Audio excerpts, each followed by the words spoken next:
반갑습니다. 저는 인문학을 요리하는 남자, 인문학 셰프 세봄입니다. 자, 우리 앞선 논의에서는 칸트의 관점에서 볼 때 동물은 도덕적 권리를 가지고 있는가?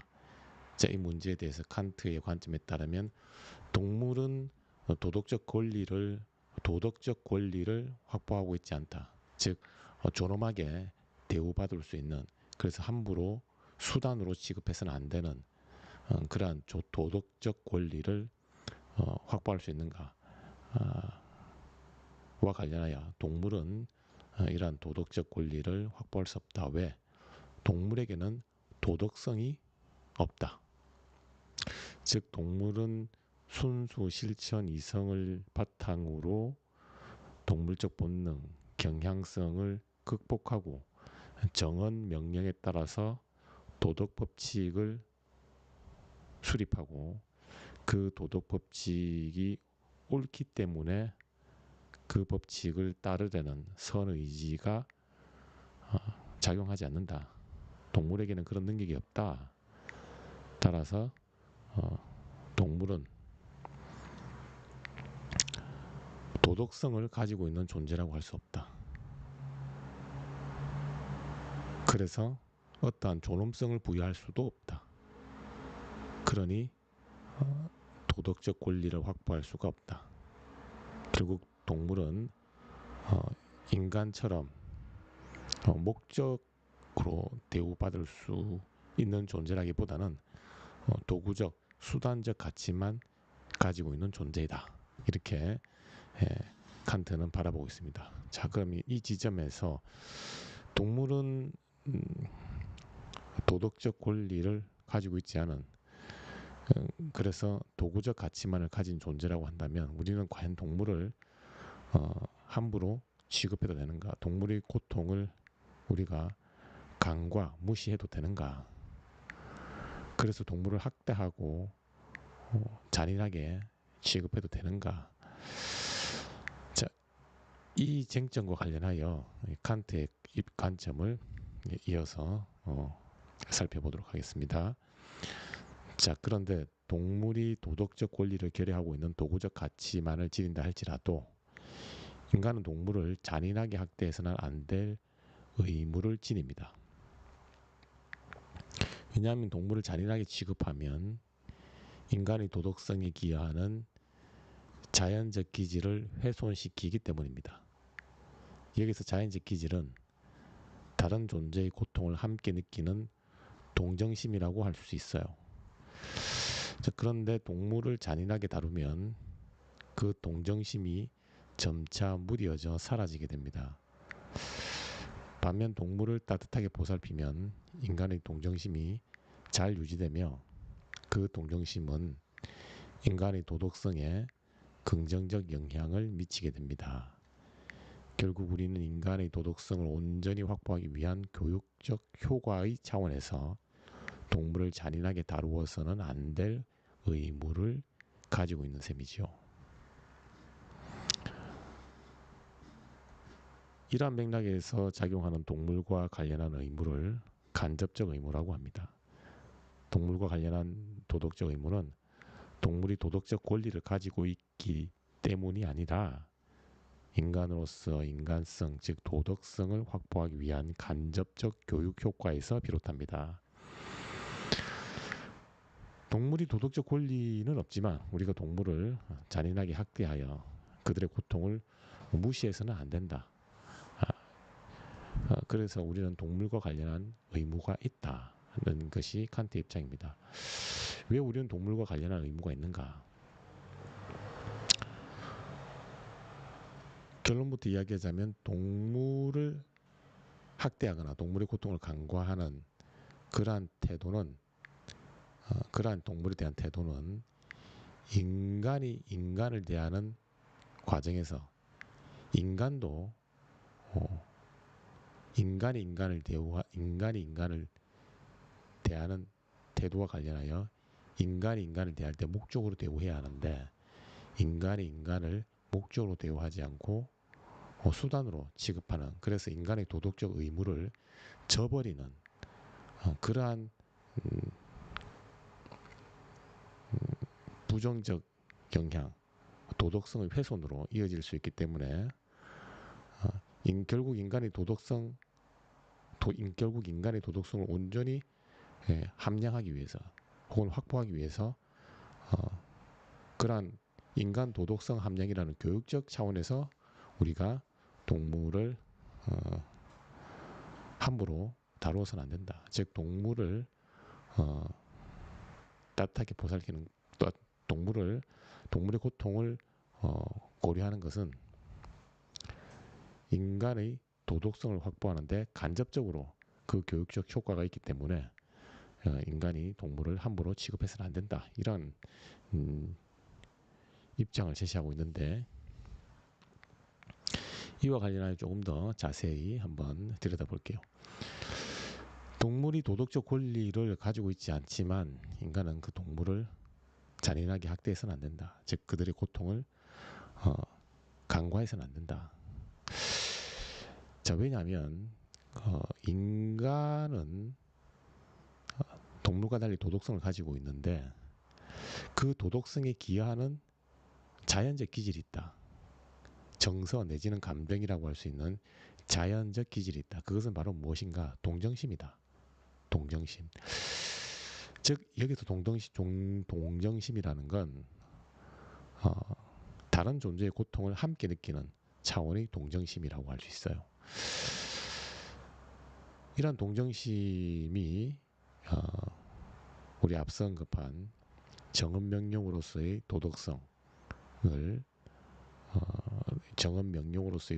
실천하는데 아주 긍정적인 영향을 주는 정서다. 이렇게 동정심을 우리가 평가할 수 있습니다. 자, 그런데 동물을 학대하거나 동물을 함부로 대하는 과정에서 그러한 동정심이 점점 무뎌진다, 마비된다.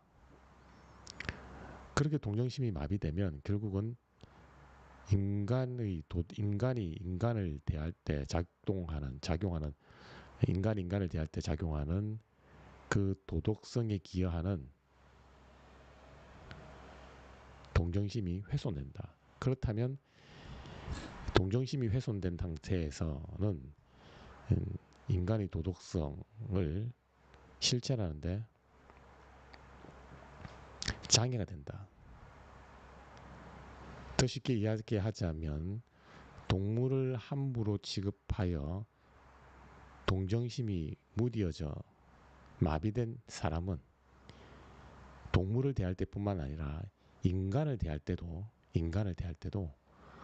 인간에 대한 도덕적 의무를 온전히 실천할 수 없다. 즉 인간을 목적이 아닌 수단으로 취급할 가능성이 높다. 그래서 인간이 인간을 대할 때의 도덕성을 온전히 확보하기 위한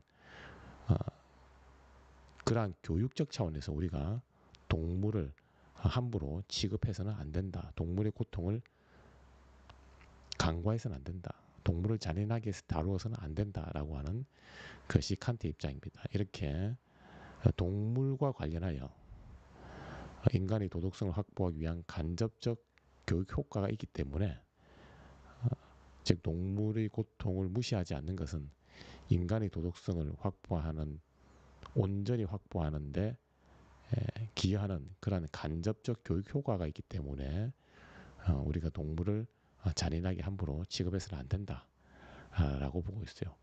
이렇게 동물이 어떠한 도덕적 권리를 가지기에 그 동물을 함부로 대해서는 안 되는 것이 아니라 그 동물을 함부로 대하지 않는 것이 인간의 도덕성을 확보하는데 기여하기 때문에, 동정심을 매개로 기여하기 때문에, 즉 인간의 도덕성 확보라고 하는 과정에서 간접적인 교육 효과가 있기 때문에 동물을 함부로 취급하지 않는 것, 이러한 차원의 의무를 우리 간접적 의무 내지는 간접 의무라고 할 수 있어요. 여기서 간접 의무라고 하는 건 동물이 어떤 도덕적 권리가 있기 때문에 그 동물을 함부로 취급하는 것이 아니라 권리는 없지만 그 동물에 대한 태도가 인간의 도덕성 함량에 영향을 미칠 수 있기 때문에 인간의 도덕성을 온전히 확보하기 위한 간접적인 교육 효과 차원에서 우리가 동물을 함부로 다루어서는 안 된다라고 하는 측면과 관련한 의무를 우리가 동물과 관련한 간접적 의무다 이렇게 평가할 수 있습니다.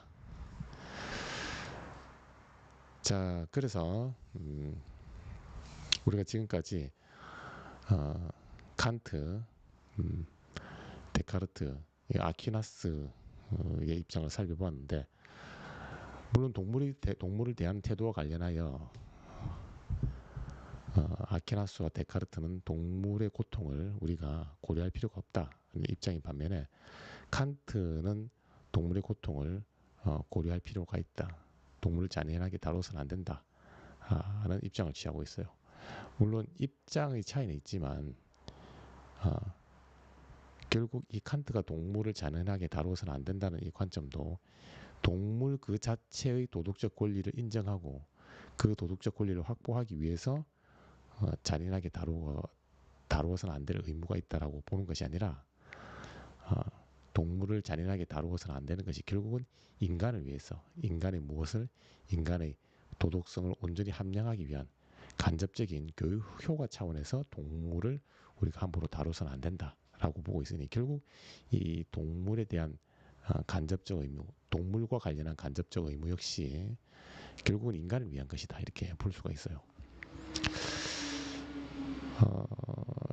결국 우리가 앞서 살펴본 칸트, 데카르트, 아퀴나스는 그 세부적인 입장에 있어서는 일정한 차이가 있지만 이들은 모두 인간만이 이성을 발휘할 수 있고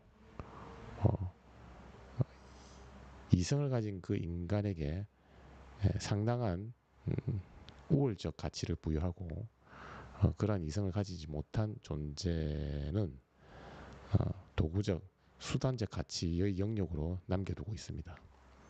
이렇게 인간 이외의 존재는 인간을 위한 수단적, 도구적 가치를 가지며 인간이 목적적 가치, 도덕적 권리 내지는 인간만이 어떠한 존엄성을 가지는 근거를 상당 부분 이성의 근거를 두고 있다는 측면에서 이 앞서 살펴본 칸트, 데카르트, 아퀴나스는 상당한 접점의 이론에 있어서 접점을 유지하고 있다 이렇게 볼 수 있어요. 이처럼 인간만이 이성을 가지고 있고 그러기에 인간만이 도덕적 권리를 확보하고 있고 도덕적 중요성을 가지고 있으며 그 이외의 동물과 같은 존재들은 도구적 수단적 가치다 이렇게 보는 관점을 우리가 인간 중심주의라고 볼 수가 있습니다. 그래서 앞서 살펴본 학자들의 입장의 차이는 미세한 세부적인 측면에 있어서 입장의 차이는 있지만 이들 모두 인간 중심주의의 영역으로 우리가 분류를 할 수가 있어요. 자, 그런데 이러한 인간 중심주의에 상당한 문제가 있다. 이러한 인간 중심주의로 인해서 동물의 고통이 간과되고 있고 이 과정에서 동물이 고통에 직면하는 이 현실이 상당한 문제점이 있다라고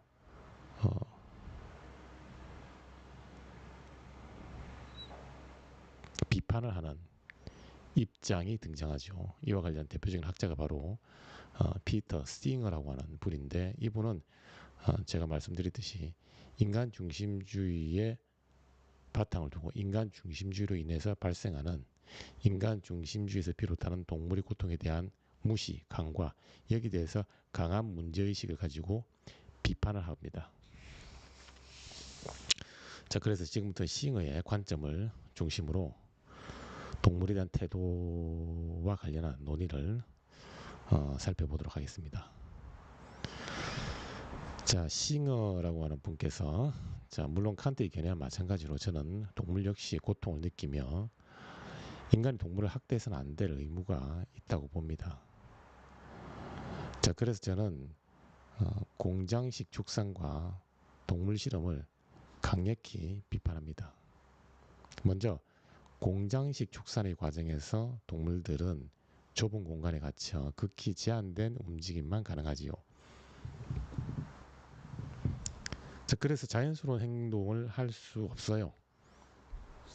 그 결과 동물들은 극심한 스트레스에 직면합니다. 자, 그리고 공장식 축사는 이윤을 극대화하기 위해 비용을 최대한 절감하려는 시스템입니다.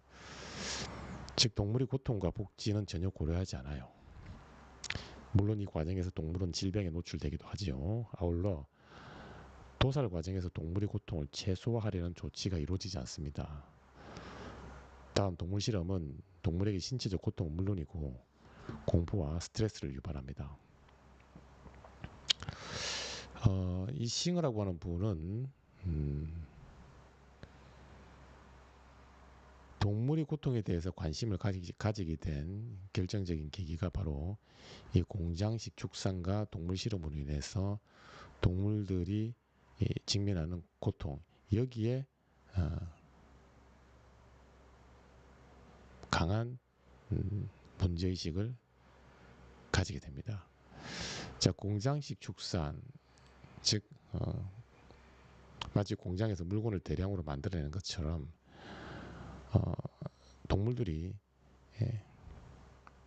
먹이만 먹고 움직일 수 있는 공간이 거의 없는 상태에서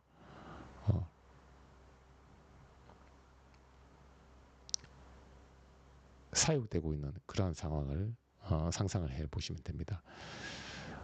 즉 아주 좁은 공간에서 움직임은 거의 없고 움직일 수가 없고 오직 할 수 있는 거라고는 먹이를 먹는 내지는 사료를 먹는 것밖에 없습니다. 움직임은 적고 운동은 적은데 사료는 계속해서 섭취를 하니 열량이 몸에 축적되면서 성장 속도가 굉장히 빨라지죠. 그래서 단시간 내에 대량으로 많은 동물을 생산해낼 수 있습니다. 마침 공장에서 물건을 대량으로 생산하는 것처럼. 그러니 단시간에 많은 육고기의 원천이 되는 동물을 생산해낼 수 있으니 사육해낼 수 있으니 이유는 극대화할 수 있습니다. 하지만 이 과정에서 동물은 심각한 치명적인 스트레스와 고통에 직면하게 되죠. 동물 실험 역시 마찬가지입니다. 이러한 동물이 겪고 있는 고통, 이것은 상당한 문제가 있다. 그래서 우리가 동물 역시 고통을 느끼며 우리가 이 동물을 학대해서는 안 된다. 동물을 학대해서는 안 된다. 동물을 우리가 동물이 고통받지 않을 이익을 즉 도덕적으로 고려해 주어야 한다. 즉 동물이 고통받지 않을 이익을 우리가 확보해 주어야 된다. 즉 도덕적으로 동물의 이익을 고려해야 된다. 그래서 동물에 대한 도덕적 고려에 대해서 이 싱어라고 하는 분은 상당한 관심을 가지게 되죠.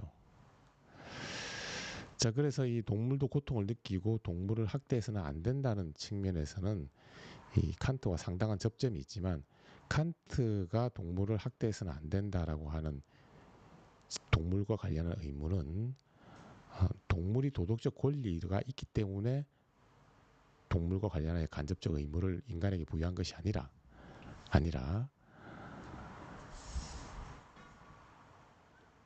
동물에 대한 태도가 인간에 대한 부정적 태도, 즉 인간의 도덕성을 훼손시키는 방향으로 이어질 수 있기 때문에 동물을 함부로 취급해서는 안 된다는 관점을 취하는 것이 바로 칸트의 입장이죠.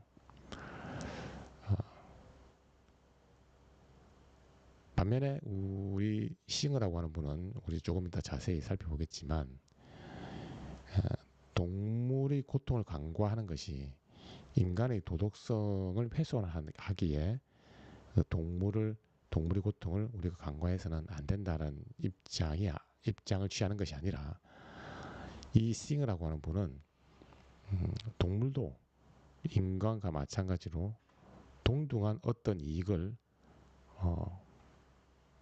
보장받을 근거가 있다는 것입니다. 동물도 인간과 마찬가지로 어떠한 이익을 보장받을 근거가 있다. 그 근거가 뭐냐? 자, 여기서 동물도 인간과 마찬가지로 보장 확보 내지는 무시해서는 안 되는 이익이 있다. 그 이익이 뭐냐? 인간과 마찬가지로 고통받지 않을 이익이 있다. 동물이 그렇게 고통받지 않을 이익을 우리가 확보해 주어야 된다. 바로 이것이 동물에 대한 도덕적인 고려입니다. 그래서 이 싱어라고 하는 분은 동물에 대한 도덕적 고려를 의무로 인간의 직접적인 의무로 남겨두고 있어요. 반면에 칸트는 동물과 관련한 간접적 의무를 주장하고 있죠. 그런 점에서는 차이가 있지만 칸트와 싱어 역시 동물이 고통을 느낀다는 점, 그리고 동물을 함부로 취급해서는 안 된다는 점에 있어서는 서로 입장을 공유하고 있는 부분도 있습니다. 하지만 칸트가 동물과 관련한 간접적 내지는 간접 의무를 주장한다면 싱어는 동물에 대한 직접적 의무를 주장하고 있습니다. 여기서 말한 직접적 의무라고 하는 것은 동물의 이익을 우리가 고려해야 된다. 도덕적으로 고려해야 된다. 어떤 이익? 동물도 공장식 축산이나 동물 실험 과정에서 직면하는 것처럼 고통받지 않을 이익을 우리가 고려해야 된다. 이런 입장을 가지고 있습니다. 이 부분에서는 조금 더 이어지는 논의에서 자세히 살펴보기로 하고, 싱어가 이렇게 동물의 고통에 대해서 문제의식을 가지게 된 그 케이스를 한번 살펴볼게요. 여기 현재 보이는 이미지에서 알 수 있듯이 소나 돼지나 닭 그리고 이 강아지들이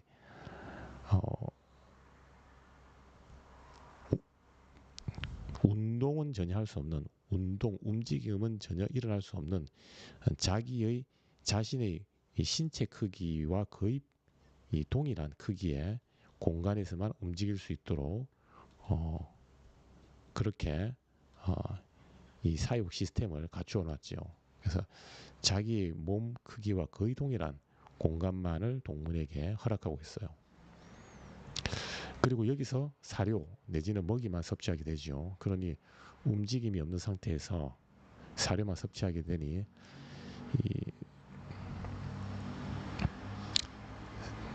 단시간에 빨리 이런 이 가축들을 사육시킬 수 있고 그 결과 상당한 이 경제적 이익을 이 축산 산업이 거둘 수 있죠.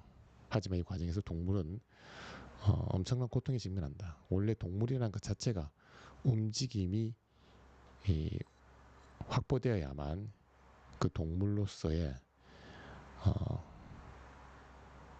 본능을 온전히 발산할 수 있는데 움직임 자체를 발산할 수 없는 그러한 이 공간에서 사육당하고 있으니 얼마나 스트레스에 직면하겠는가, 고통에 직면하겠는가. 이것이 피터 싱어의 문제의식입니다. 동물실은 마찬가지입니다. 인간의 피부나 인간의 피부에 닿는 어떠한 제품, 예를 들면 마스카라 같은 것이 인간의 피부에 닿을 때 어떠한 그 피부를 훼손시키는 악영향이 있는가를 확인하기 위해서 인간에게 직접 실험할 수 없으니 토끼의 망막에다 실험을 하고 있죠.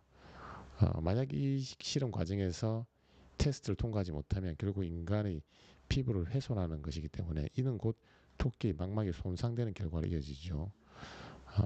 그래서 토끼는 시력을 상실하는 그런 스트레스, 고통에 직면할 수밖에 없습니다.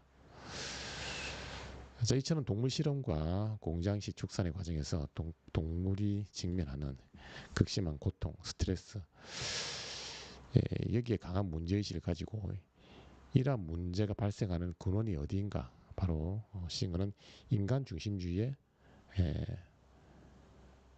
인간 중심주의의 그 문제의 근원이 있다라고 진단을 내리고 동물의 고통을 간과하는 그 인간 중심주의를 어, 자기만의 일정한 논리를 갖추어서 비판하는 그러한 작업에 진입하게 됩니다. 자, 이어서 싱의 입장을 살펴보도록 하겠습니다.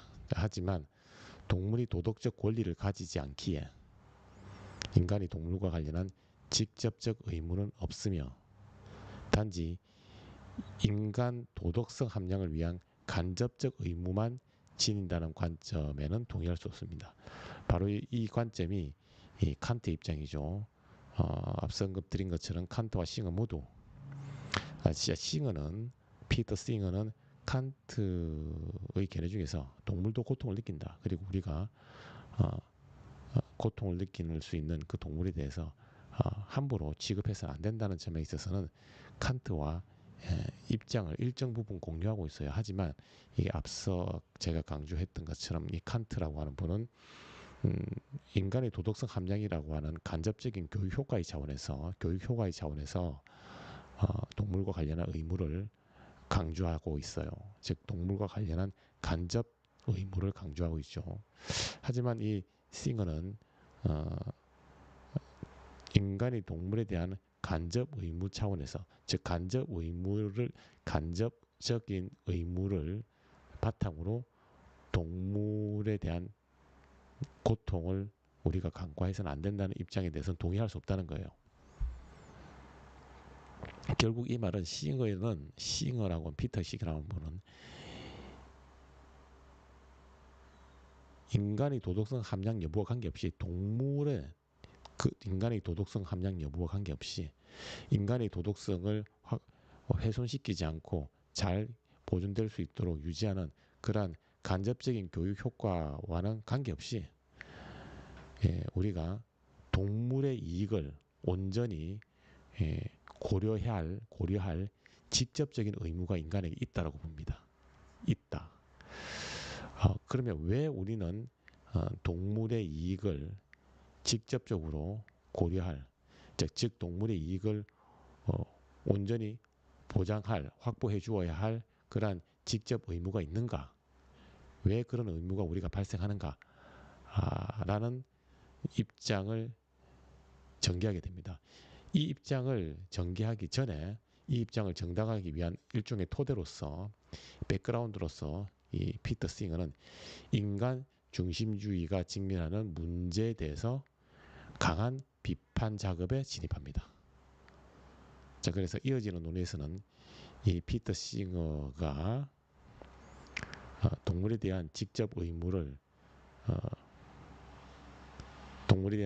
의무와 관련한 논의를 본격적으로 전개하기 위한 사전 작업, 배경 작업으로서 인간 중심주의에 대해서 비판하는 그러한 싱의 관점에 대해서 먼저 살펴볼 필요가 있겠습니다.